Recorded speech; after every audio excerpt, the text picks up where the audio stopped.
Welcome back to Seeing Life from a Different Angle. I wanted to, as I tend to do, thank all of those who are listening and who have listened throughout this past many, many months. It's been 10 months, believe it or not, since I started these podcasts. And talked about a variety of different topics, from the purpose of life to the question of guilt to even last week was a conversation about sin. And I was thinking today about the idea of trust, and where does trust come from, and why is it that we struggle with trust? I know that I've touched upon this in the past, but I think in many ways I was listening to or talking with this gentleman today, and we were having a conversation about trust and how it is that we struggle, in our lives with trusting other people. And why is it that we tend to struggle so much with this idea of trust? Because if we struggle with it, what happens? What is the consequence of struggling with trust?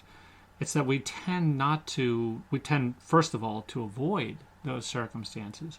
But second of all, we tend not to be able to produce the best of ourselves in those circumstances as well, because we're so guarded against the possibility of being hurt. We're so guarded against the possibility of being let down. We're so guarded all the time. And I think that that's one of the things that we have to recognize, is that there are deeper roots for this. There are deeper psychological roots that come, and not just because, someone let me down, therefore I no longer trust, though I will not deny that those events and experiences occur. But I would say that there are deeper roots, and those roots go back all the way to our infancy. They go back to a period of time when we are kind of thrust into this situation that is so foreign to us, the situation of having to abide by the way the world wants us to be and the way that the world seems to work. And it tells us, well, you know what? You're going to have to do these things lest you experience the pain and the struggle and the anguish of being abandoned, of being told you're no longer worth it, being told you're no longer lovable. And so we accept these types of circumstances.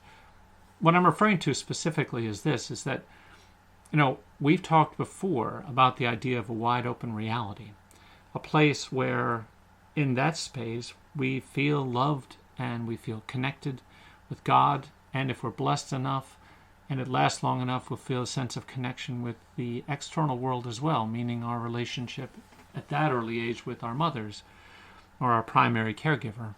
And so we have this great and this wonderful experience, and yet that's not how the world seems to work. It's unfortunate. We shift away from the beauty of that light into a measure of darkness. It can be shadowy, it can be, some moderate level of darkness, or it can be very deeply dark.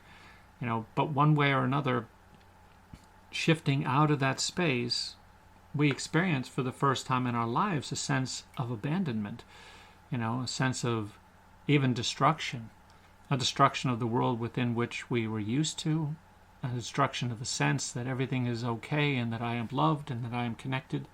And we shift into this space where we come to realize, unless I do what it is I'm told, or I act in ways that I am expected to act, I will suffer the negative consequences of that. I will suffer, and therefore I will be afraid of suffering. Because really, ultimately, unless you are masochist, you do not wish to suffer, and therefore, that pain that we experience is not something, at a psychological level, is not something we want to keep experiencing. No one wants to be told, if you don't do what I tell you to do, I'm going to punish you. Or if you don't do what I tell you to do, I'm going to, at some level or another, tell you that you're no longer lovable to me. And I think as a byproduct of that fear, we stop trusting. We stop trusting to some degree at that stage. We stop trusting to a great degree when we're pulled away from that wide open reality.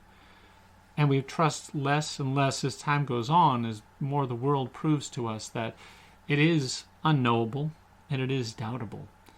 We're all individuals who are constantly engaging and interacting with others. You're in the work environment, you're in a family environment, you're in a friend environment, you're at a concert, whatever the case might be, you're doing these things, or at church, you're doing these things and engaging with other people. And yet each one of these individuals has their own perception of how they believe the world should be. 8 billion different people in the world, 8 billion different realities. Every individual struggling to keep their reality alive in order to minimize their own fear. What ends up happening is you, as the individual, may struggle with the notion of how can I trust anybody at this particular point in my life or ever, because everybody expects something from me. I'm going to be disappointing to some people. They're going to be disappointing to me. And so as a byproduct, I just tend to avoid. I'll stay to my own. I'll keep to my own. But what good does that do? In its own fascinating sort of way, we're imprisoning ourselves. We're bringing ourselves into a deeper place of darkness by not trusting other people. We're continuing and exacerbating the pain and the loss that we experienced in the beginning. We're moving farther and farther away from that wide open reality. And we may think to ourselves, okay, but here I'm safe. There's no safety there. There's just aloneness. There's just darkness. It doesn't change the world, doesn't make your life any better because you are hiding away in your lack of trust. So the healthiest thing for us to do is to recognize that what is healthiest for us is to return to a sense of connection with other people. What we need to do is we need to aim toward finding other people who treat us with value and treat us with respect. Don't assume that everyone has to be subsumed under a certain category of untrustworthy. Generalization is for the lazy. And we're lazy because we're afraid. A lot comes back to the idea of fear. We're afraid of losing the gratification that we have in our lives, and therefore I don't know that I can trust this person to give it to me. I don't know that I can believe that this group of individuals is going to treat me well. Whether it is, or based upon race or based upon, gender, whether it's based upon anything. My mom had this thing against people who had a particular name. It was so generalized to her that anyone who had this name was not somebody that she wanted to have anything to do with. And so we have to recognize, okay, if we're generalizing in that way, what we end up doing, sadly, is we're making a choice to keep hiding away, to say there's no group that I can trust. There's no one around me that I can trust. And then if I do trust anybody, it's this very small, myopic world of people that I have a commonality with. But those commonalities will eventually fade, like we talked about last week and the week before. Eventually that common ground that you have will not be enough. If you step outside of that, you'll see they will react. The people in your circle will react negatively. So, if you have this group of individuals, for instance, who say to each other, okay, we're just not going to date anybody. We're just going to stay single for the rest of our lives. So let's just plan on meeting every day or 2 or 3, once a week, whatever the case might be, so we can get together and hang out with each other. And that goes well, as long as everybody agrees. But then somebody in the group finds themselves attracted to someone and they start dating that person. What ends up happening is the group rebels against them. And now, because of that circumstance, the individual becomes afraid they're going to lose their group. And so they have to make a choice. Do I stay with the person I'm started to engage with, or do I go back to what it is I'm familiar with because it's a common ground? Trust involves a willingness in our hearts to open ourselves up, despite our fears, to the possibility that other people can be there for us. Will everybody be? No. It's sad to say that too many people live in the dark.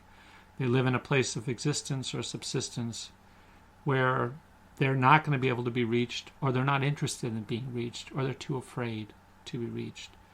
But it doesn't necessarily mean that we shouldn't strive to get back to that wide open reality where connection matters, where love matters, where relationships matter.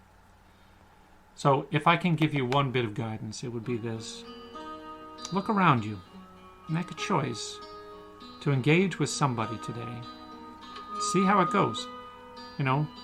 See if there's a world that you can engage in that isn't so common, and see if this person is not someone who will let you be yourself with them as well. Be well.